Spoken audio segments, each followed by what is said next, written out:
Nou, ik rit nu bij Omrop Fryslan bij. Ik ga nu bij Omrop Fryslan vandaan. Ja. En dat is heel leuk. Ik ga morgen naar een festival. Scots en Skeef. Ben ik krek voor uitnodigen. Alles is regelen.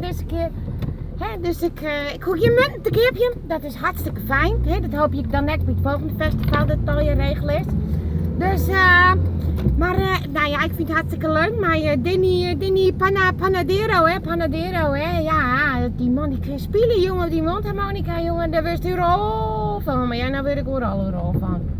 Even Shanja, ik moet even opletten, want ik ben net aan het drinken, ik ben hier in Ljout, dus dat mag wel uitzien natuurlijk, het is toch wel een grote stad. Maar het was hartstikke leuk bij Noarderwyn. Ja, ik heb hele leuke muzikanten getroffen. Ja, en Willem, ik mag weer omkomen van Willem. Ja, ik mag weer omkomen van Willem. Ik mag weer omkomen van Willem. Nou, en ik zou eigenlijk naar de Admiraaldagen. Ik zou eigenlijk naar de Admiraaldagen in Dokkum. Dus Danny de Munk, hè? Ja, Danny de Munk. Ik dacht ook dat Quincy er zou zijn vandaag, maar Quincy die was er niet. Dus nou ja, nou valt mijn hele plan in duigen.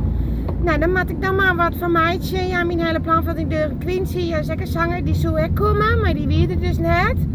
En ja, dat is een vriend van Danny, hè. Dus ik denk, nou, dan kan ik die mooi strikken, de vlog, we zullen ja niet een keer.